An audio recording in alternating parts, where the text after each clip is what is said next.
Forêt silencieuse, aimable solitude que j'aime à parcourir votre ombrage ignoré, disait Chateaubriand dans son célèbre poème La forêt. C'est ce thème que nous allons aborder, chers auditeurs. Vous êtes bien sur RCN 90.7 FM dans l'émission Biodiversité.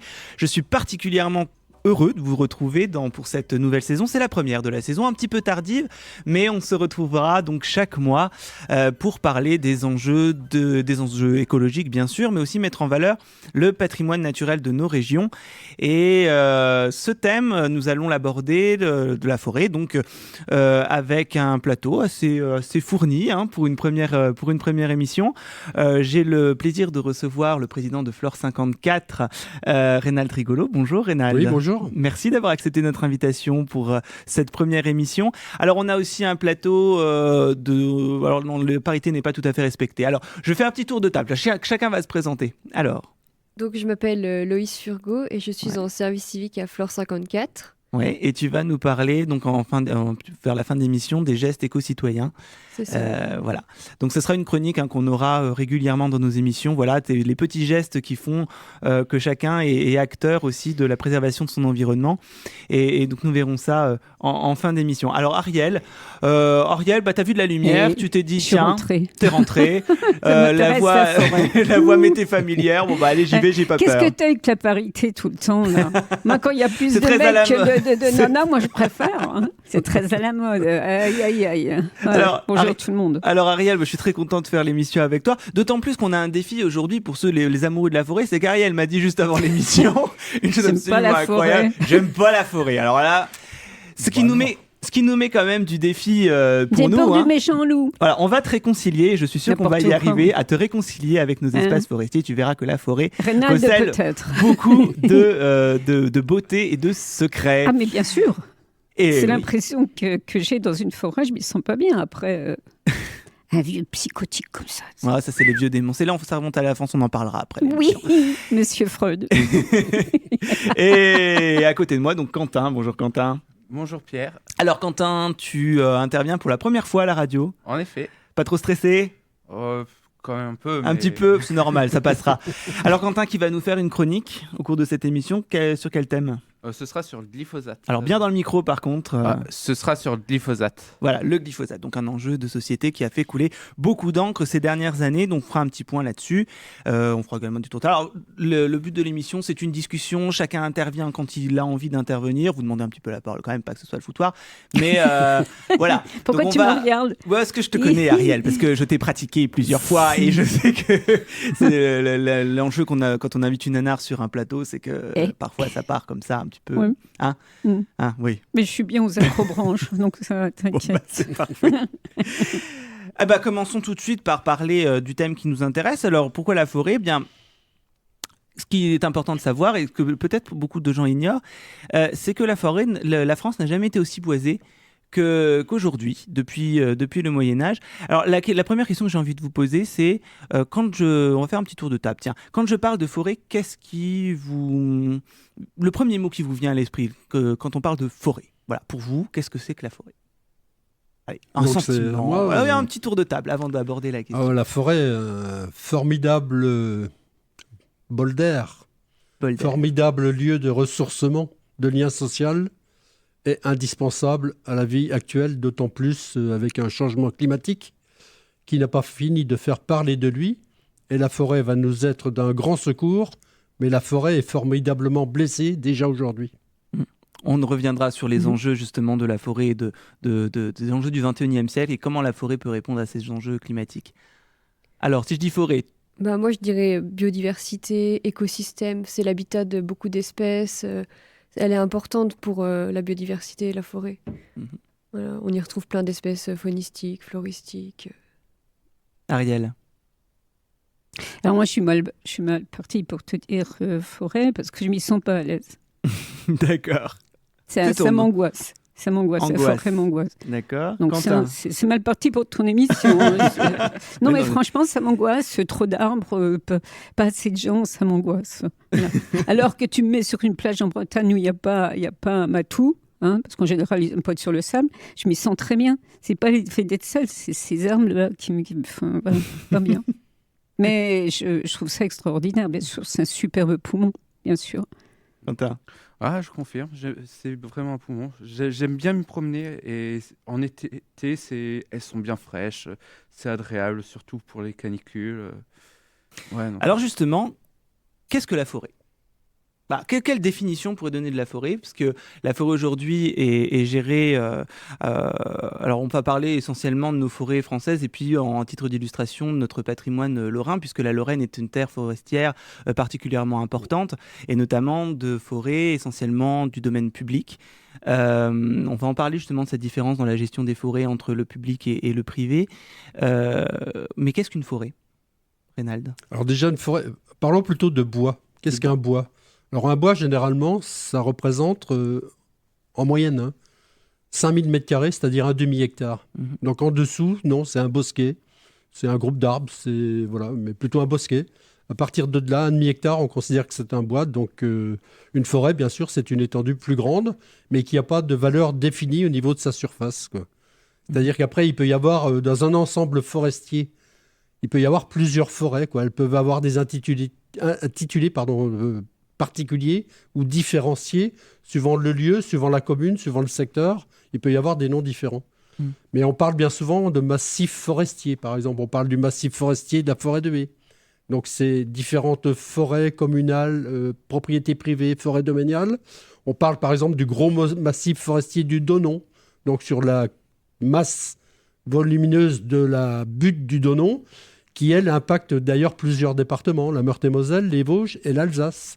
Donc voilà, donc il y a des appréciations différentes. Et quand on parle après la forêt amazonienne, la forêt amazonienne, ce sont des millions d'hectares qui correspondent à plusieurs pays, dont la France, le Brésil, le Suriname et tout ça. Donc voilà, il y a plusieurs enjeux par rapport à ça. Donc il n'y a pas d'entité propre définie sur une surface bien déterminée.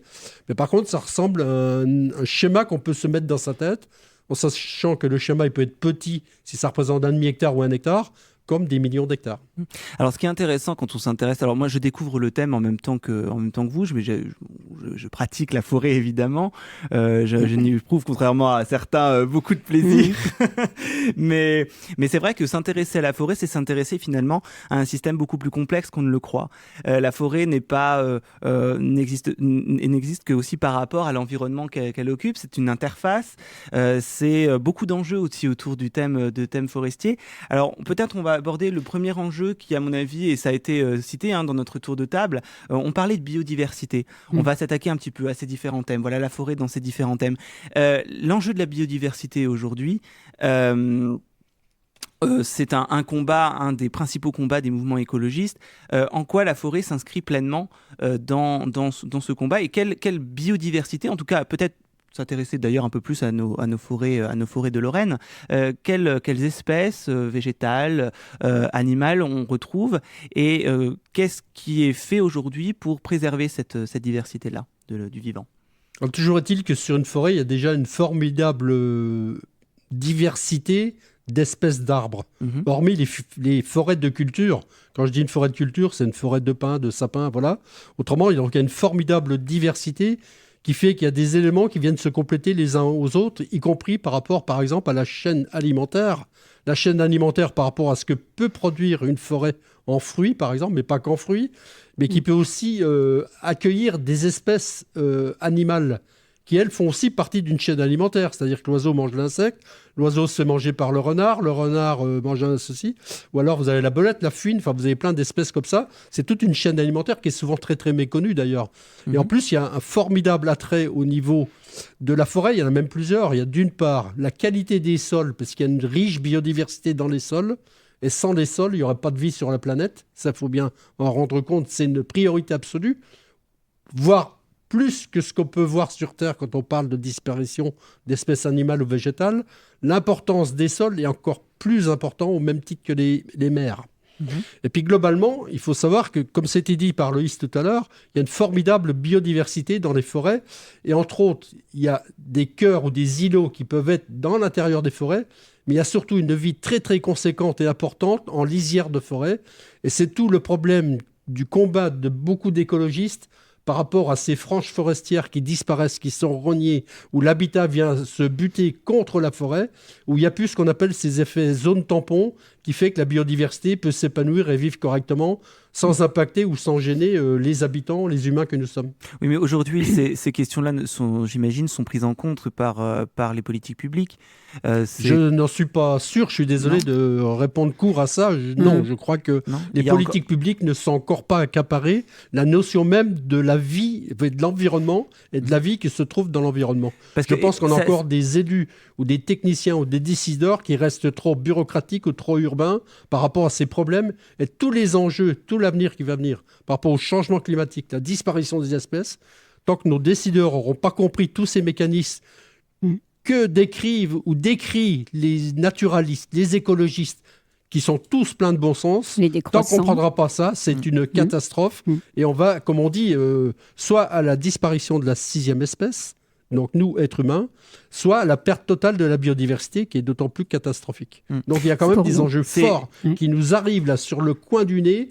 Et si on ne réagit pas immédiatement, les catastrophes vont être dramatiques. C'est quand même extrêmement paradoxal quand on voit que la parole aujourd'hui se libère et qu'on a de plus en plus de lanceurs d'alerte. Et d'ailleurs, les collectifs associatifs sont les premiers à se mobiliser sur les... Il y a plus de 50 ans, les lanceurs d'alerte, ils étaient là. Bien sûr. Et qu'aujourd'hui encore, alors que tous les politiques, tous les décideurs ont le mot d'écologie à la bouche, concrètement, c'est du politiquement correct, ça. C'est ça. C'est pas autre chose. Mais on a l'impression, en tout cas c'est mon sentiment, qu'on oublie que changer la question globale, avant de le penser global, c'est surtout changer le local, et que c'est le local, et ce qu'on fait dans les gestes du quotidien, dans l'aménagement, dans l'urbanisme, qui fait changer une situation globale. Le combat de Reynald pour la forêt de haie, combien d'années 12 ans de combat, un peu plus de 12 ans de combat, puisque ça fait un an. À 2 jours près, ça fait un an que la forêt de haie était classée forêt de protection. C'était le 28 octobre 2018. Vous voyez, on a un an près. Et merci de nous accueillir justement pour ce premier anniversaire d'un long combat qui a mobilisé des milliers de citoyens, qui a mobilisé 77 associations. Alors globalement, on est satisfait. On est satisfait aussi qu'il y a eu un accord global, y compris avec les politiques. Mais oh mon Dieu, que ça a été compliqué et dur d'arracher, élu par élu, la conviction, leur faire comprendre un petit peu tous ces enjeux. Mais globalement, on a aussi d'autres enjeux aussi importants. On parlera tout à l'heure d'ailleurs du glyphosate, qui est un véritable phénomène où on nous invite à la préfecture pour des limites de 5 mètres et 10 mètres autour des maisons. Enfin, c'est quoi ? C'est de la mascarade, c'est du ridicule qui tue, quoi. Voilà, donc on ne peut plus passer là. On doit passer des étapes supérieures et il faut aller vite et très vite. Éternel combat.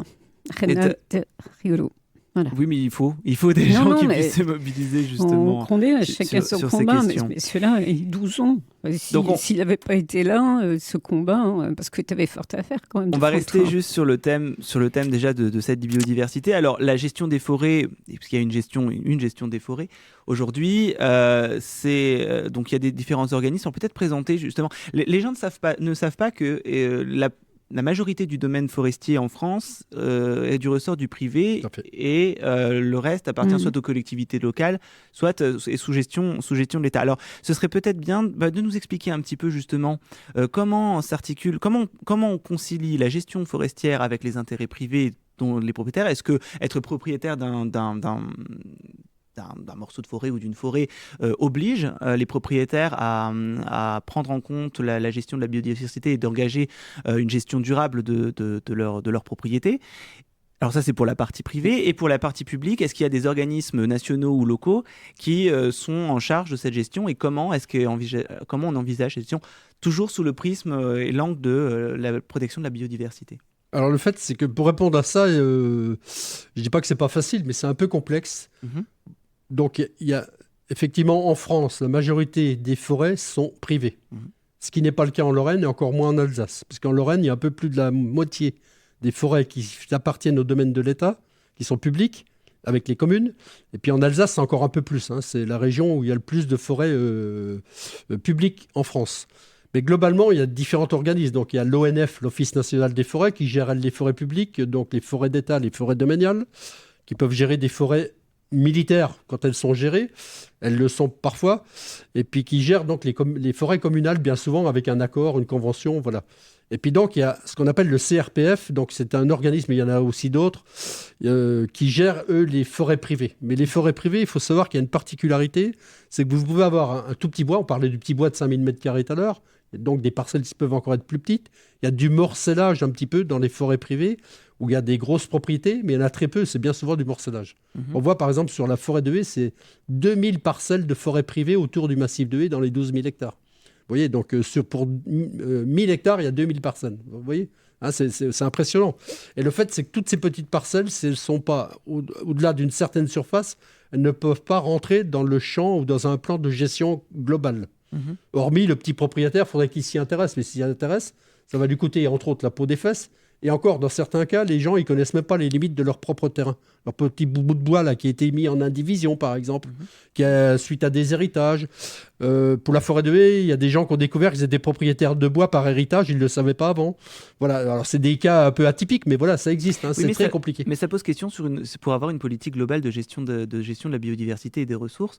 C'est justement si la majorité du patrimoine forestier appartient à du privé, est-ce que l'État peut, ou est-ce qu'il le fait, contraindre le propriétaire forestier à certaines obligations d'entretien ou normalement, il y a obligation dans certains cas s'il y a atteinte aux zones publiques, c'est-à-dire si vous avez un bois qui passe au-dessus d'un chemin forestier, il y a des risques, bien sûr. Il y a une obligation de préserver la sécurité des gens qui peuvent passer sur un chemin si le bois déborde un petit peu. Mais autrement, il n'y a pas forcément d'obligation comme cela, quoi. C'est pas... Hormis une évolution qu'on voit depuis ces dernières années, c'est le développement de la biomasse forestière. Donc on récupère beaucoup de bois, le maximum, pour faire des plaquettes, pour alimenter les usines de chauves. Et là, on s'aperçoit qu'on est plutôt sur une tendance excessive et on serait un peu en partie en tendance en train de piller les forêts. Et entre autres, c'est le cas véridique en forêt lorraine. Et ça nous inquiète beaucoup. C'est-à-dire qu'il y a beaucoup de demandes de biomasse forestière et que la production n'est pas là pour pouvoir répondre à la demande. Donc, on risque de piller des zones forestières qui, d'ailleurs, n'ont peut-être pas fait l'objet d'études au niveau de la qualité de la biodiversité. Je crois qu'en Lorraine, c'est 99% de la forêt du domaine forestier qui est exploitée aujourd'hui, qui sert à la production. Pas tout à fait quand même, parce que ça dépend ce qu'on considère comme forêt, quoi. Voilà. Donc, d'accord. Après, ce sont les forêts gérées, parce qu'après, vous avez des forêts sous massifs qui sont difficiles d'accès, qui ne sont pas simples. Il y en a où, vous savez, vous êtes sur des zones calcaires, ça produit des arbres, mais les arbres ne sont pas forcément très hauts ou très gros, ou ils ne poussent pas très vite. Donc voilà, c'est compliqué. Les zones de gestion peuvent être compliquées aussi. Voilà. Et est-ce que vous pensez ou quelles actions on pourrait mettre en place pour aussi sensibiliser le grand public justement à la richesse des forêts, à cette biodiversité dont probablement certains n'ont pas conscience, ou en tout cas ou la minimisent dans les enjeux, y compris dans les enjeux de nos vies à nous, la vie de l'espèce humaine. Est-ce qu'il y a une action coordonnée des différents acteurs qui pourraient, je pense par exemple, sensibiliser au niveau des plus jeunes, au niveau inclure les écoles, inclure les rôles des associations auprès des jeunes publics, des choses comme ça. Est-ce que vous y travaillez? Est-ce que c'est vraiment oui, je crois que ça se développe fortement depuis quelques années, puisque entre autres les écoles maintenant, même maternelles, primaires, font des sorties nature, cherchent des associations avec des jardins pédagogiques, des vergers pédagogiques par rapport à l'apiculture, par rapport aux plantes mellifères, par rapport à la faune, la flore. Ça se fait de plus en plus, y compris sur le quartier tel que nous sommes, au plateau de Haye. Et globalement, maintenant, depuis cette année, vous avez par exemple les classes de SVT, Sciences et Vie de la Terre, en lycée, seconde et première, ils font des animations, ils sont obligés de suivre des animations sur le terrain. D'ailleurs, Héloïse a participé il n'y a pas très longtemps sur l'Udre pour un lycée de Vendeuvre. Voilà, donc il y a cette évolution qui se fait. Toujours est-il que ce n'est pas toujours accompagné de moyens publics. Donc c'est toujours difficile parce que les assos, elles en ont des fois plein les bottes ou marre de toujours faire de l'animation sans avoir les moyens de les mener, parce qu'on n'est même pas capable de leur payer les déplacements. Vous voyez, une classe scolaire ne peut pas payer les animations et on n'a pas forcément le soutien du public, puisqu'il faut reconnaître que le mouvement associatif dans l'environnement, c'est quand même le parent pauvre en France. La culture a pris de sérieux coups dernièrement, mais l'environnement, c'est encore pire. Donc ça, il ne faut pas oublier de le dire. Et pourtant, on multiplie les grands sommets, les grandes déclarations. On se teint en vert à chaque élection ou avant chaque élection. Et c'est intéressant d'avoir justement le point de vue de ceux qui agissent au local, ceux qui ont finalement la gestion de l'information directe du public, de la gestion concrète de ces territoires-là. Et on parlait des associations, c'est évidemment extrêmement important, l'action associative. Sans l'action associative, on ne pourrait pas faire ni évoluer les mentalités, ni mener des actions concrètes. Quel regard vous avez justement sur cela? Est-ce qu'il y a un intérêt de communication derrière ce qu'on appelle le greenwashing pour les politiques? Et comment vous, de votre regard associatif ou d'interassociatif, vous posez, on sent un regard parfois assez sévère sur la politique. Comment vous voyez les choses? Si vous permettez, non, c'est pas un regard sévère. C'est-à-dire qu'à un moment, il faut dire les choses. Je crois que ceux qui connaissent Flore, ils ont l'habitude d'entendre les choses dites. On a le droit d'être d'accord certaines fois avec des politiques, et il y a des choses qui se font, y compris en environnement, avec certains élus. On pourrait citer quelques cas où on a des partenariats tout à fait intéressants. D'ailleurs, Flore 54 accueille 5 communes qui adhèrent à Flore 54. On a 5 communes sur le département pour l'instant qui adhèrent, donc ça veut dire qu'on mène des partenariats avec eux, donc ils peuvent se faire des choses. Mais au-delà de ça, on a quand même une majorité d'élus qui s'assoient un petit peu là-dessus, qui veulent surtout pas qu'on vienne discuter dans leurs petits précarés, qui font leurs petits arrangements. Malheureusement, on pourrait penser que ça existe de moins en moins, mais ça existe toujours un petit peu. Voilà, donc, et puis il y a ceux qui, effectivement, se peignent la façade en vert, mais qui, concrètement, ne travaillent pas avec les acteurs, les acteurs de l'environnement. Mais les acteurs de l'environnement, c'est tout le monde. Ça peut être les pêcheurs, ça peut être les naturalistes, ça peut être les associations généralistes, ça peut être ceux qui font de l'éducation en environnement. Et globalement, c'est tout un ensemble. Et cet ensemble-là, il n'a jamais été pris en considération dans sa globalité. Or, le mouvement associatif de l'environnement, dans son ensemble, lui, travaille bien sur des objectifs communs. On a la particularité, notamment en Meurthe-et-Moselle, de travailler en réseau. Et Flore 54 est bien placé pour en parler. Et globalement, ça se passe bien, y compris sur des structures associatives qui n'ont pas forcément toujours le même avis. Voilà. Donc, quand on discute d'un aménagement routier dans une forêt, tout le monde n'a pas le même avis. Il y en a qui n'en veulent pas, il y en a qui le veulent, il y en a qui veulent plus de sécurité. Voilà, donc ça se discute. Mais globalement, on a toujours cette... Je ne sais pas si c'est de l'appréhension, ou une méconnaissance, plutôt une méconnaissance de l'élu politique vis-à-vis des enjeux de la biodiversité et de l'avenir de tout ce qui nous concerne par rapport à la nature qui nous entoure et surtout la nature ordinaire. Et c'est un des combats de Flore 54 de se battre pour la nature ordinaire. Alors, il y a un grand enjeu environnemental aujourd'hui qui mobilise toute l'attention, c'est la question du changement climatique. Oui. Moi, ce qui m'intéressait, c'est justement de penser la forêt à travers justement cet enjeu-là.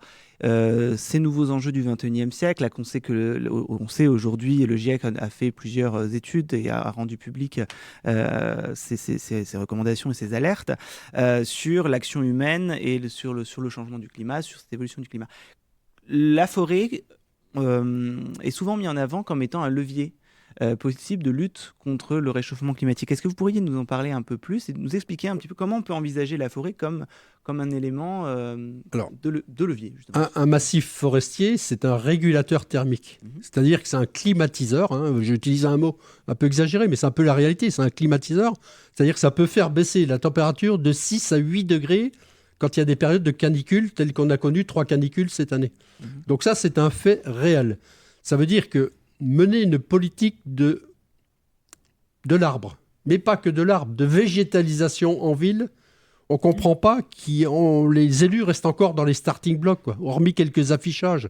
Ça devrait, quand on fait un nouveau quartier, moi je me baladais encore à Stanislas-Meurthe hier, c'est quand même pas normal de voir des blocs de béton qui poussent partout comme ça, sans végétalisation. Ça devrait être du systématique. Du systématique. Et c'est là qu'on s'aperçoit qu'il y a un décalage entre les paroles qui sont porté par les élus, les décideurs, et ce qui ne se fait pas sur le terrain. Ça, c'est assez regrettable de la part de l'ensemble du mouvement des écologistes. Par rapport à la forêt, donc, on dit régulateur ou climatiseur thermique. C'est important, entre autres, puisqu'on peut penser que la forêt de haies, par exemple, puisque c'est très visuel pour beaucoup de gens, ça peut faire baisser la température de 1 degré à 1,8 degré, 2 degrés au niveau de Nancy par forte chaleur. Ça veut dire que si on n'avait pas la forêt de haies, on aurait eu cet été 2 degrés de plus à Nancy. Rien que ça. Et globalement, ce qui nous inquiète aussi, et franchement, je crois qu'il y aura beaucoup de larmes qui vont être versées d'ici peu de temps, c'est qu'en ce moment, on est en train de voir une catastrophe écologique dans les forêts par rapport à la sécheresse de 2018. Dites-vous bien, 2018, par rapport à 2019, c'était une petite sécheresse. Or, celle de 2019 vient de se cumuler avec celle de 2018. Et il n'est pas impossible que dans certains secteurs de la forêt de haies, on perde plus de 30% d'arbres qui vont mourir dans les mois ou dans les toutes prochaines années qui arrivent. Oui, c'est énorme. C'est énorme. On est sur une situation où personne n'a la réponse actuellement. Personne n'a la réponse sur ce que vont devenir nos propres forêts, nous, à nos pieds, celles qu'on côtoie tous les jours. On ne sait pas ce qu'elles vont devenir dans 2 ou 3 ans. Et on espère surtout qu'il y ait encore une 3e canicule l'année prochaine, mais même les effets vont être déjà dramatiques. Oui, parce que j'imagine qu'il y a quand même aussi une communauté scientifique qui doit s'interroger sur ces enjeux. Est-ce qu'il y a des pistes qui ont été envisagées ? Alors, la presse en était fait l'écho, justement, de cette question. J'allais y venir, justement, sur cette question de la sécheresse. On pense à la forêt de haies, on pense aussi au massif des Vosges, où les sapins se... C'est le scolyte, ça. C'est un insecte. Et il y avait aussi la question de la sécheresse. J'ai lu un article de presse tout à l'heure. Alors, justement, est-ce qu'il y a des pistes qui sont déjà envisagées sur cet enjeu-là? Je ne suis pas un spécialiste de ce domaine. Tout ce que je peux dire vis-à-vis de nos auditeurs, c'est que Nancy est un formidable centre de recherche forestier depuis des temps, puisque Nancy a accueilli à Bellefontaine la première école royale forestière de France. La première école forestière est à Nancy. Enfin, à Bellefontaine, mais c'est le massif de haies. Mais globalement, il ne faut pas oublier qu'on a l'INRA, on a AgroParisTech et on a l'ONF sur le site. Donc à l'heure actuelle, il y a déjà des tests, des essais. C'est-à-dire qu'on est en train de faire remonter, on est en train, sur certaines zones, d'expérimenter des plantations qui sont d'arbres du Midi, le chêne Cécile ou d'autres espèces comme ça. Mais globalement, par rapport à des canicules qu'on vient de vivre et 2 sécheresses consécutives, les effets sont tellement dévastateurs que les résultats de ce qui est expérimenté aujourd'hui, on le connaîtra que dans 20, 30 ou 40 ans. Donc vous voyez un petit peu, il y a un décalage qui fait que je ne suis pas scientifique, mais je pense qu'ils ont de l'incertitude, des interrogations, ils n'ont pas les réponses, et nous, on est un petit peu dans le même schéma. C'est-à-dire qu'on a l'impression d'un cercle vicieux où on se dit que chaque année, la température augmentant, on va connaître de plus en plus de sécheresse, une dégradation supplémentaire de nos espaces forestiers, et donc comment rattraper la chose, c'est tout l'enjeu qui se pose. C'est plus compliqué que ça, c'est-à-dire que on a eu la sécheresse 2018, les sécheresses ou les canicules de 2019. Même si on a un hiver pluvieux, si on a 2-3 années où le temps revient normal avec près de 1000 mm d'eau, 1 mètre d'eau dans l'année en pluie, ou 900 mm, presque 1 mètre, globalement, les effets de la sécheresse seront quand même seront là, quoi. C'est-à-dire qu'il y a eu l'hydritation, la rétraction des fibres qui font circuler la sève, qui fait que les arbres pourront plus être alimentés. Il est clair qu'aujourd'hui déjà, quelques bouts de forêt sont déjà interdits à la circulation des promeneurs par rapport au risque d'arbres qui sont morts de la sécheresse de l'année dernière et qui risquent de s'effondrer ou de causer un accident. Donc il y a tout ce principe de responsabilité qui va aussi être mis devant le fait des décideurs, entre autres de l'ONF, mais des communes, des propriétaires privés, de ceux qui accueillent du public dans leur bois, par rapport à cette réalité. On est incapable de dire comment ça va se passer pour la forêt de haies, mais on est, nous, en discussion avec l'ONF pour pouvoir, du jour au lendemain, échanger avec eux, puis y compris, au besoin, aviser nos réseaux pour dire attention, il y a des risques. On n'en est pas là, on n'a encore pas pris de décision, il n'y a rien eu de fait. Mais toujours est-il qu'on va être confronté à ça très rapidement dans les mois à venir. Et le constat, c'est partout en France, en plus. C'est surtout l'Est de la France qui était le plus impacté quand même. Entre autres, le hêtre, qui est très, très impacté, c'est une catastrophe. Vient se mêler à ça la chalarose de Dufresne, qui est une maladie, un champignon qui vient des pays de l'Est, plus donc le scolyte qui se développe avec la forte température. Vous avez 400 000 mètres cubes de sapins qui doivent être coupés dans l'Est de la France prochainement, quoi. Peut-être préciser ce qu'est la scolyte. Le scolyte, c'est un petit insecte qui se met derrière l'écorce. Et quand vous voyez des sapins qui, en plein été ou encore maintenant, sont devenus tout jaunes, les aiguilles sont toutes jaunes, ça veut dire qu'il a atteint du scolyte, il faut absolument le couper, quoi. D'accord. Donc ça perd, il y a une dépréciation du bois. Il y a le risque aussi de développement, c'est-à-dire que ces insectes-là, s'ils vont, ils colonisent au fur et à mesure les forêts. Et vous avez des forêts complètes qui sont devenues toutes jaunes, qui ont été coupées. On a coupé près de 200 hectares près de Pont-à-Mousson il n'y a pas très longtemps, quoi. Voilà, donc. Alors on parlait du public aussi et du rôle du public. C'est intéressant aussi d'envisager cette notion-là. On voit se déployer un terme qui me semble assez approprié. C'est justement le terme de citoyenneté, enfin de promeneur citoyen. Voilà, plutôt envisager les choses comme ça. Je vais laisser la parole justement à notre jeune service civique qui va nous parler de cette question du promeneur citoyen et surtout les gestes à faire ou à ne pas faire, et peut-être sensibiliser nos auditeurs justement à leur rôle propre et leur responsabilité individuelle que l'on a à la préservation de nos espaces forestiers. Alors moi, j'ai déjà un premier conseil, c'est allez vous balader en forêt, parce qu'il y a trop peu de personnes qui vont se balader en forêt. Elle me fait de la peine, la forêt, à vous écouter. Alors je ne vais pas, mais je suis complètement consciente de ce que tu dis, je sais. Mais on t'emmènera faire un tour, on va t'exorciser de ta peur et tu verras que tu vas beaucoup apprécier tes balades. On ira voir le loup. Ça fait longtemps qu'elle l'a vu, le loup. Oh, dites donc. Enfin, vas-y, parce que laisse tomber. Non, mais c'est fini les deux. Là. Oui, il ne faut pas avoir peur de se balader en forêt. Non. Surtout en petit groupe, il n'y a pas de risque. Hein. Franchement, surtout de jour, il n'y a aucun risque. Ah non, mais j'ai pas peur, ça m'angoisse. Ah. C'est les arbres qui m'angoissent, ces choses. Mais mes connaissances, hein. Certainement. Oui, on fait des balades si vous voulez avec Flore. Écoute, pourquoi pas, il faut un commencement. Voilà. Alors, comme éco-geste, je pourrais conseiller déjà les déchets parce qu'il y a un gros problème de déchets sauvages. On retrouve beaucoup de déchets dans les forêts, des choses qu'on ne devrait pas retrouver, que ce soit des petits déchets comme des énormes déchets. Genre, on a retrouvé récemment des plaques, c'est du béton. Fibrociment, ouais, c'est ça, voilà. Et moi, je vous conseille de prendre toujours un petit sac avec vous si vous voulez manger un petit bout pour mettre dans votre poche. Vos papiers, surtout, les mettez pas par terre. Bon, l'idéal, c'est mieux de ne pas avoir de déchets du tout.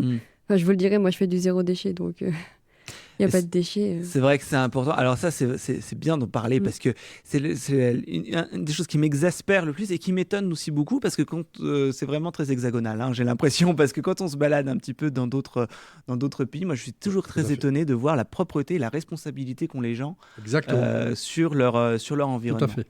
Des exemples, vous allez en Autriche, c'est d'une propreté. Au Danemark cet été, c'était pareil. Ouais, c'est une culture. L'Écosse, il y a une préservation de cet environnement. Merci d'en parler parce qu'à un moment donné, il va peut-être aussi falloir engueuler un petit peu nos auditeurs qui peut-être, je suis sûr, se cachent parmi eux quelques sauvages qui jettent leurs déchets partout. Et non, responsabiliser ça. Mais alors comment justement les responsabiliser ? Comment leur faire prendre compte ? Comment aller sur cette prise de conscience ?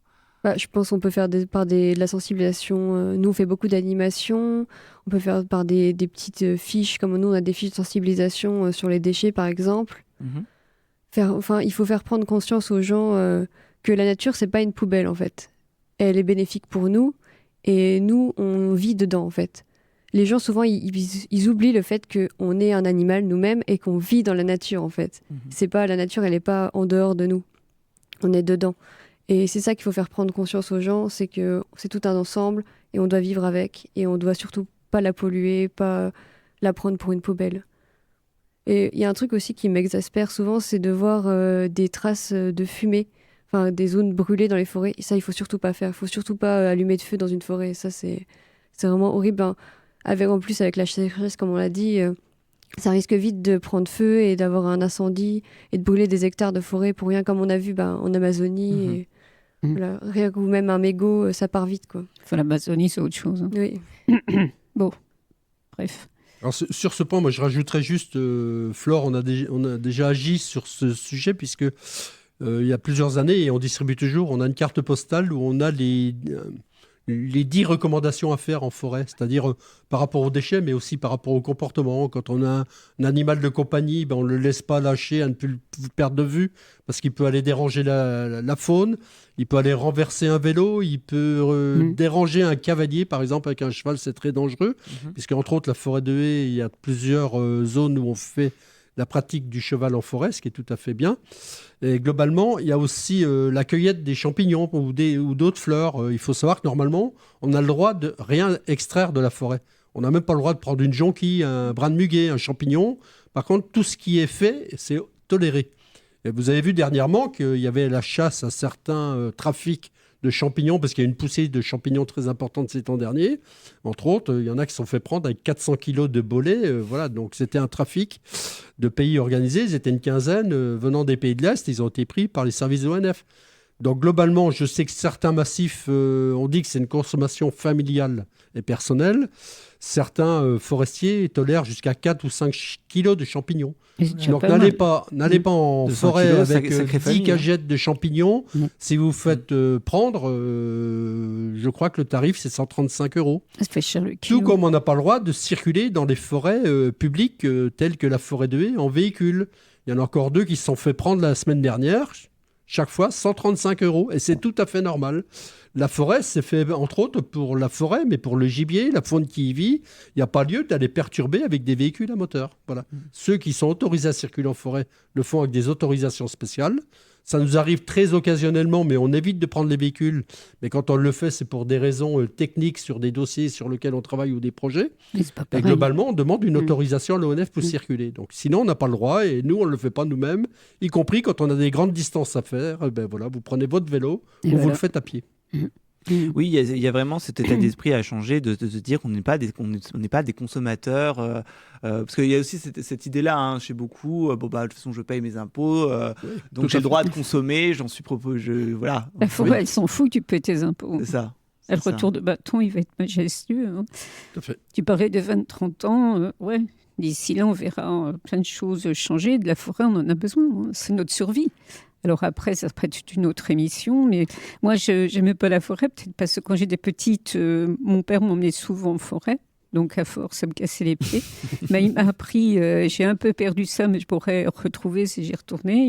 Il m'apprenait les plantes, en cas de disette, ça on pouvait manger, ça on pouvait pas. Il m'a appris beaucoup de choses, et ça c'est aussi, je pense que on en parlera avec toi, Reynald, de se servir de ce qui est justement dans la forêt. Pour pas crever de faim un de ces jours, c'est jamais. Ça, c'est tout la décroissance, ça, tu vois. Mais on est bien d'accord là-dessus. Après, il ne faut pas tomber dans l'excès. Mais bien sûr qu'il y a des tas de possibilités à faire. C'est le plan B. Mais c'est surtout le plan B, oui, tu as raison. Oui. Mais c'est surtout aussi se réapproprier ce qui est autour de nous, quoi. C'est connaître la nature ordinaire qui est autour de nous. L'homme, il a commencé par être cueilleur, puis après chasseur. Et voilà. Mais globalement, sans forcément dire qu'on va avoir 200 000 habitants en forêt de Haye, quoi qu'il y a déjà beaucoup de monde qui la fréquente. Mais globalement, il y a des choses à faire. C'est surtout, quand on connaît la nature, je pense que, sincèrement, on la respecte plus. Donc, comme on parlait tout à l'heure de consommateurs, on préfère, nous, avoir des consommateurs. Et je pense que c'est, bien sûr, des actions de sensibilisation qui doivent être faites, mais elles ne doivent pas être faites au coup par coup. Moi, je suis toujours pas réticent parce qu'il n'y a jamais d'action inutile. Mais quand une commune fait une opération de ramassage des déchets une fois par an et qui ne fait rien le reste de l'année, je pense que c'est un coup d'épée dans l'eau, quoi. Voilà. Donc il faut vraiment que ce soit plus... Oui, on se donne bonne conscience le jour J et puis le reste. Je pense, c'est comme éteindre les lampes la nuit une fois dans l'année. C'est ça. Au niveau mondial, c'est du ridicule, quoi. À un moment donné, non, c'est pas ça. La faune sauvage, elle n'est pas gênée un seul jour dans l'année, elle est gênée tous les jours par les pollutions lumineuses.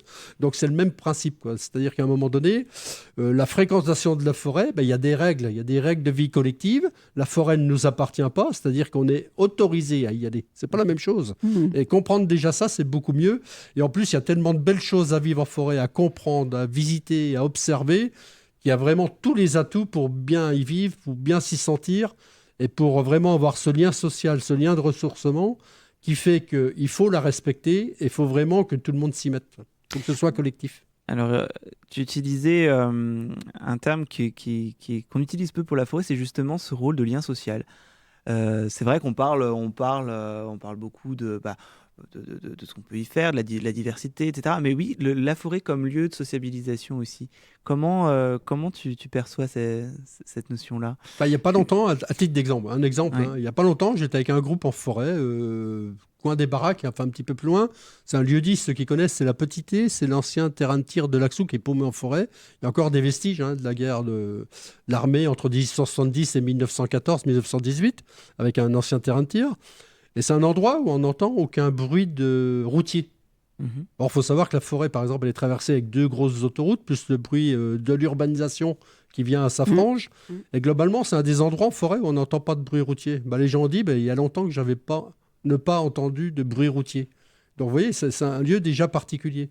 Après, il y a quand même l'air. Je pense que Contrairement à notre avis, Si. je pense que le bruissement des feuilles, le cri ou le chant d'un oiseau, quand vous avez un geai, vous rentrez dans une forêt, vous entendez le geai, pour ceux qui reconnaissent le cri, qui crie. Mais le geai, c'est quoi? C'est une sentinelle qui alerte tous ses congénères pour Tout dire à il y a fait. quelqu'un qui vient dans la forêt. Mhm. Mais, écoutez, apprendre ça, c'est bien. Trouver un emplacement où ce qu'on appelle des zones de repos des chevreuils, par exemple. C'est une zone qui se retrouve facilement bien en forêt. Quand vous voyez malheureusement un peu trop de traces de sangliers qui retournent les terrains, qui abîment les plantations et tout, parce qu'on les chasseurs agrènent un peu trop. Donc voilà, c'est... Après, pour ceux qui sont un peu spécialistes, c'est observer le matin ou le soir des zones où il y a des blaireaux. Quand ils sortent, c'est vrai, formidable, ce qu'on appelle le petit ours des forêts. Ou alors encore observer, par exemple, moi je sais pas, des renards, observer peut-être le chat forestier qui est tout à fait exceptionnel, Oui. qui est rare, mais il y en a Magnifique. quelques-uns. Il y en a quelques-uns en forêt de haie, des chats forestiers, qui est une espèce quand même emblématique et très forte de notre massif forestier. Ce que j'ai dit à propos du chat forestier, c'est pas le chat, c'est pas le matou qu'on a balancé dans la forêt. Non, ça c'est un hareng, ça. C'est un hareng. Mais il y en a. Moi, Des harengs, il y en a. C'est-à-dire les harengs, c'est un chat domestique qui est redevenu sauvage. Mais qui est en tribu. Mais ça peut être aussi un chat domestique qui s'est croisé avec un chat sauvage et qui reste sauvage. Ils sont magnifiques. Parce qu'ils arrivent à se croiser. Voilà. Quand tu es entouré de 5-6 chats comme ça qui te regardent, c'est impressionnant. C'est pour ça que tu as peur en forêt. J'aime bien les chats pourtant. Non, mais j'ai vu ça, c'était magnifique. Je n'étais pas seule, j'ai pas eu peur, mais ça arrive. Hein. Quand tu vois ça, c'est... Mais d'habitude, tu as parfois des bonnes surprises. Hein. Moi, d'habitude, ils s'en vont. J'étais aussi parti de Forêt de Haye pour partir de Lac-Souge. J'avais été à pied jusqu'à Gondreville, en passant par la forêt. Et on tombait sur une mère renarde avec ses petits. Et en plein milieu, je suis passé devant. Trop beau, pas farouche en plus.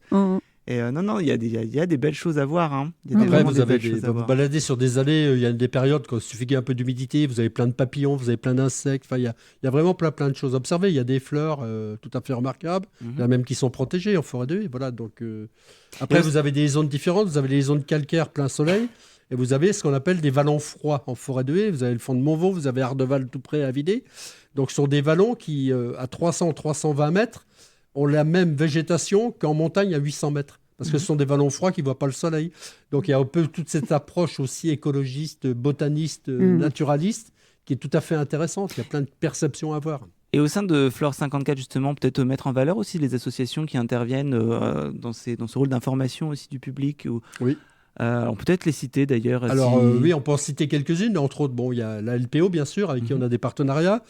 On a la SPEPESC, donc l'association qui est basée à Neuf-Maisons, qui est adhérente à Flore 54, qui s'occupe, elle, des chauves-souris. Donc il y a près de 10 espèces ou 12 espèces de chauves-souris en forêt de haie. Et voilà, un point particulier de biodiversité remarquable, les chauves-souris. Vous avez aussi le GML, le groupement d'études des mammifères de Lorraine, qui eux suivent tous les mammifères. Vous avez aussi les botanistes de Florène, qui sont quand même des grands spécialistes et très, très réputés, très connus. Et puis vous avez la société, par exemple, aussi qui est adhérente à Flore 54, la Société Lorraine de mycologie. Après, vous avez des spécialistes qui sont un peu plus étendus au niveau de la Lorraine, c'est le Conservatoire des espaces naturels de Lorraine, qui est aussi adhérent à Flore 54. Et vous avez ce qui concerne, par exemple, les plantes invasives ou envahissantes, exotiques envahissantes. Donc, il y en a plusieurs en forêt. Vous avez la renouille du Japon, la balsamine de l'Himalaya, il y en a d'autres. Vous avez donc l'association Spigest, qui est aussi adhérente à Flore 54. Donc, on a pas mal de ces structures qui sont dans notre réseau, même s'ils ne sont pas toutes, on a des partenariats. Et globalement, il y a, pour ceux qui veulent... il y a possibilité de faire rencontrer ou de donner les contacts de ces personnes, il n'y a aucun problème. Oui, on donnera les contacts en fin d'émission, c'est intéressant parce que je pense que pour que les gens se sentent véritablement, on parlait de promeneurs acteurs, il faut créer aussi, c'est en comprenant la forêt et ses mécanismes, en comprenant que c'est un système complexe, en comprenant ses subtilités qu'on fait aussi aimer la forêt et qu'on amène les gens à la respecter. Je vous propose de faire juste une petite pause musicale. On va changer un petit peu de sujet, quoique, parce qu'on va parler, je vais laisser la parole à Quentin qui va nous parler du glyphosate et des enjeux du glyphosate, nous présenter sa chronique, et ensuite peut-être revenir dans le temps qui nous reste sur justement la forêt face à la pollution des épandages, et voilà, face aux épandages, et notamment sur la question du glyphosate. Je vous laisse écouter un petit son que nous a préparé Quentin, et je te laisse ensuite la parole. Hein. Merci. Voilà.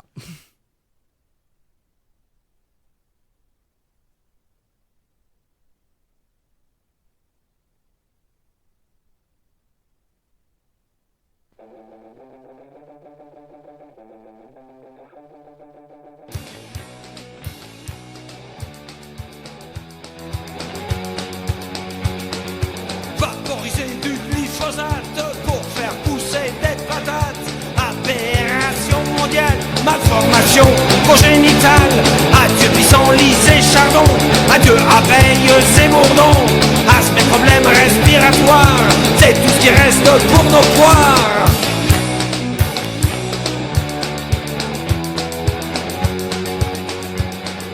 Plus de tracteurs d'agriculteurs, il te suffit d'un aviateur qui survole en pulvérisant, et cette merde rentre dans ton sang. Ronde de péage en orange, certains n'en font que des louanges. Au Vietnam sont fait saucer, des générations au casquet.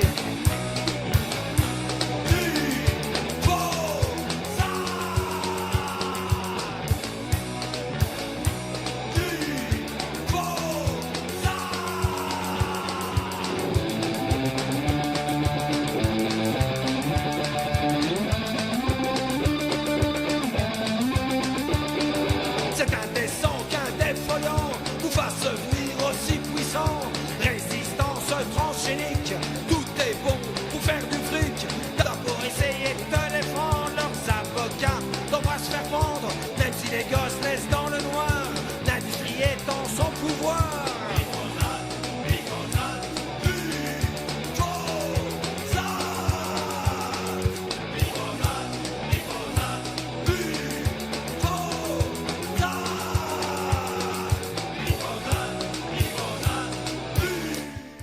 C'était de glyphosate du groupe Les Slugs.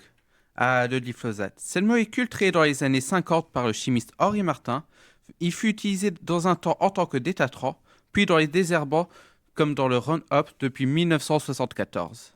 Cette substance est devenue quasi indispensable, mais elle fait débat.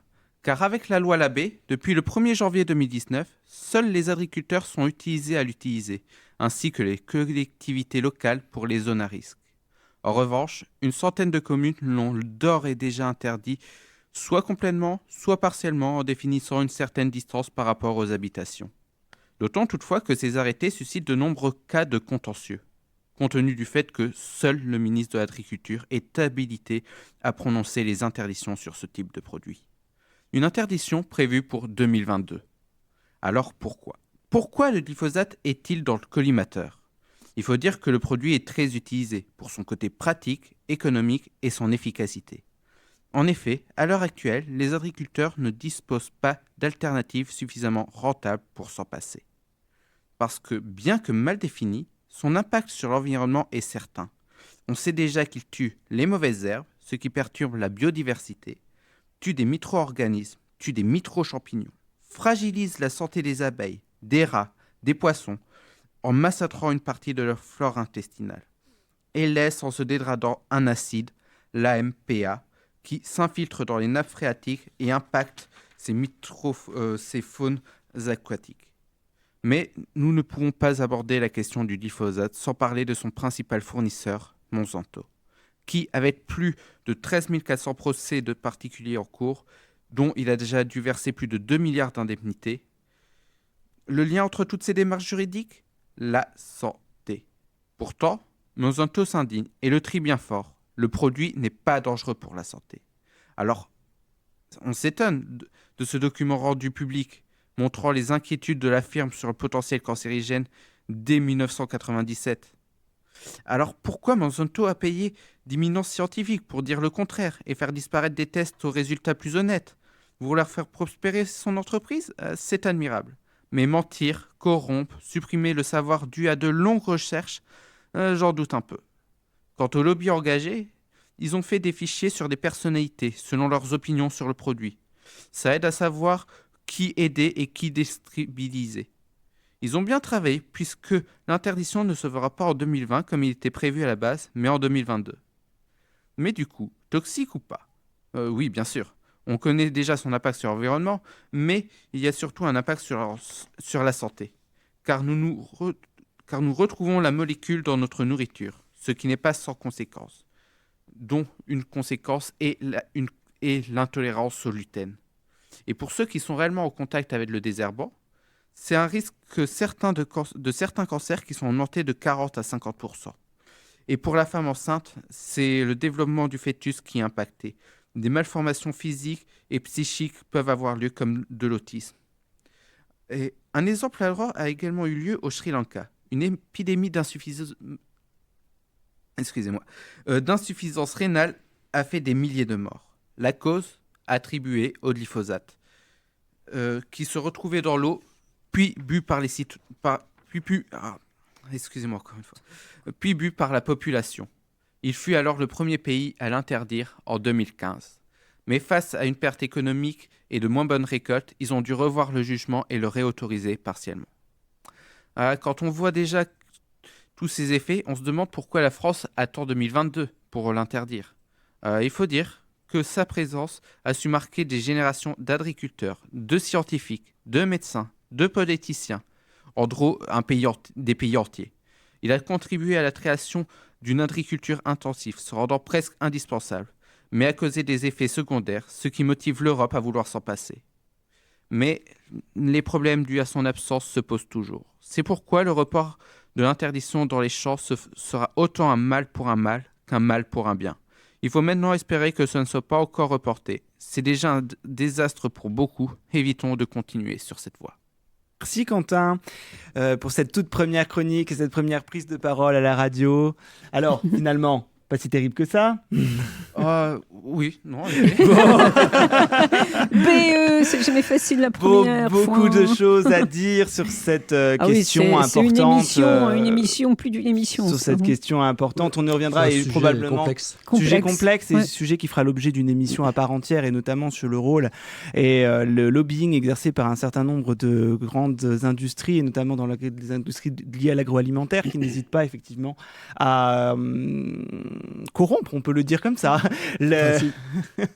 Si vous permettez, il y a le lobbying, d'accord. Oui. Mais je pense que ceux qu'il faut mettre en cause, c'est ceux qui l'acceptent. Qui acceptent, bien sûr. Et je pense qu'il y a un moment, je pense qu'il va falloir s'attaquer à la réalité, c'est-à-dire à la racine du mal.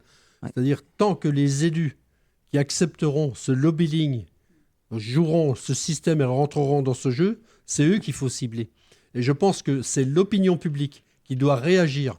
Et c'est seulement par le biais de l'opinion publique qu'on arrivera à faire bouger les choses. Exactement. Et globalement, je pense qu'on nous dit encore pas toute la vérité sur le glyphosate. D'ailleurs, ça avait fait l'objet d'un scandale il y a quelques années. Je crois que c'était au Parlement européen, José Bové qui avait sorti un livre justement où il expliquait comment ils avaient mis en cause un certain nombre de scientifiques qui faisaient partie des organismes officiels de l'Union européenne, qui avaient permis de mettre sur le marché un certain nombre de produits dangereux en falsifiant les données scientifiques. Heureusement qu'il y a encore tout de même des élus qui ont réagi et qui ont mis en cause, toute la chaîne et qui a pu éjecter ces personnes-là. C'est un combat tous les instants. On en parlera dans une émission à part entière. Moi, ce que j'aimerais, c'est revenir sur le thème et le lier justement à la question du glyphosate ou plus généralement des épandages. La forêt. La forêt, comment la forêt est aujourd'hui menacée comment est-ce qu'on tente de la préserver ou pas d'ailleurs sur les épandages et sur... On a eu quelques tentatives d'épandage, entre autres de boue de stations d'épuration, de boue urbaine ou de boue d'entreprise en forêt. Ça a existé d'ailleurs à la forêt de Xeuillé, pas très loin, au sud de Nancy. Globalement, nous, on s'y oppose. Pourquoi ? Parce que ça va dénaturer ou déstructurer la vie même des sols tels qu'elle est en forêt. On va modifier un petit peu le comportement de la forêt, y compris au risque de faire peut-être se développer certaines espèces au détriment d'autres, qui va créer de forts déséquilibres. Parce que c'est ça qu'il faut voir, c'est quand on a une espèce invasive, c'est pas l'espèce invasive animale ou végétale qui fait, c'est de savoir l'effet qu'elle fait, l'effet boomerang sur les autres espèces. Et donc là, on avait des risques certains, y compris de pollution des sols, entre autres par des métaux lourds, qui peut être le cas fatidique de beaucoup de boue ou d'épandage. Et d'autre part, le fait, c'est qu'aussi, on risquait de remettre en cause la qualité de protection des sols, des forêts par rapport à la préservation des nappes phréatiques. Donc on risquait aussi d'amener une pollution des nappes phréatiques par rapport à des épandages qui, on sait très bien, n'auraient pas été forcément maîtrisés au niveau de la qualité, puisque, y compris à l'heure actuelle, moi je siège au comité des risques technologiques à la préfecture, globalement, bon nombre d'épandages, on a la réponse des produits entre guillemets toxiques ou gênants qui sont dedans que ceux qu'on recherche. On n'a pas la présence de ceux qu'on ne recherche pas. Donc ça veut dire qu'on a toujours, pas la suspicion, mais on a toujours l'interrogation de dire, mais est-ce qu'on cherche vraiment tous les éléments qui sont dedans, les éléments nocifs ? Et je ne suis pas sûr et pas convaincu qu'effectivement on cherche tous les éléments nocifs, quoi. Voilà. Donc c'est quand même une question de fond qui interpelle beaucoup de naturalistes, qui interpelle aussi, je pense, des chercheurs. Mais globalement, il ne faut absolument pas rentrer dans ce jeu-là, y compris d'ailleurs, ça pose beaucoup de problèmes dans la chaîne alimentaire, puisque quand vous avez un épandage de boue avec des résidus de métaux lourds ou de pesticides ou d'hormones dans des épandages agricoles, il ne faut pas oublier que ça rentre dans la chaîne alimentaire la saison d'après. Donc ça pose quand même des problèmes de santé globale, au même titre que le glyphosate, tel que ça vient d'être évoqué. Voilà. Donc on vient à l'instant de définir un autre sujet d'émission. Mais ça on a fini sur ce sujet, franchement. On pourrait en parler pendant des heures. Il nous reste quelques minutes. On va aborder l'actualité rapidement de l'association. Et puis également, vous me parliez de l'établissement d'une charte forestière. Peut-être dire un mot là-dessus avant de rendre l'antenne. Je vous laisse la parole. Oui, alors rapidement, la suite logique du classement de la forêt de haies, 10 414 hectares classés sur 11 400. C'est la mise en place d'une charte forestière, donc qui va être faite par les partenaires élus, les collectivités qui sont concernées, le conseil départemental, les métropoles, communautés de communes, les 20 communes du massif, l'ONF et les différents acteurs tels que les associations, mais pas que. Globalement, c'est de mettre une charte forestière en place. C'est ce qui définit tous les usages de la forêt, toutes les fréquentations, y compris l'exploitation du bois, parce qu'il y a la chasse, par exemple, la protection de zones particulières. Tous ces enjeux devront être intégrés à cette charte forestière avec tous les lieux d'accueil du public, la signalétique, les zones de protection, les zones d'appel en cas de secours. Enfin, il y a plein de choses. C'est vraiment un document très très complexe qui va être mis en place sur cette charte forestière. Et nous en reparlerons dans une émission ultérieure. Là, le temps malheureusement nous manque. Merci beaucoup d'avoir accepté de nous faire découvrir un petit peu notre patrimoine, cette richesse forestière qui surtout richesse régionale, il faut quand même le redire aussi. Nous reviendrons sur toutes ces questions-là. J'espère, Ariel, que nous t'avons convaincu de te remettre un pied dans le sous-bois. Je suis très intéressée par ce qui s'y passe. Après, il faut que j'y retourne. Mais ce qui est dit, mais je ne désespère pas de te convaincre. Je sais que ces poumons verts, c'est l'avenir de notre vie, nous, êtres humains. La forêt de haies, c'est 1 million de visiteurs au parc de loisirs et à peu près, pas tout à fait, mais presque 1 million de visiteurs pour le reste de la forêt. Ouais. Donc 2 millions de visiteurs par an. Je pense qu'il ne manque qu'une seule personne, c'est Ariel. C'est moi. On va faire des efforts. À bientôt. Je vous donne pour ma part rendez-vous le mois prochain pour une prochaine émission. Sachez que vous pouvez retrouver cette émission en podcast sur le site de la radio au www.rcn-radio.org. N'hésitez pas également à partager cette émission qui sera mise en ligne sur les réseaux sociaux, de la commenter évidemment. Toutes les critiques sont les bienvenues, surtout les bonnes. Et oui, quand même, on va pas se mentir. Et donc je vous souhaite une bonne fin de journée. Au revoir. Au revoir.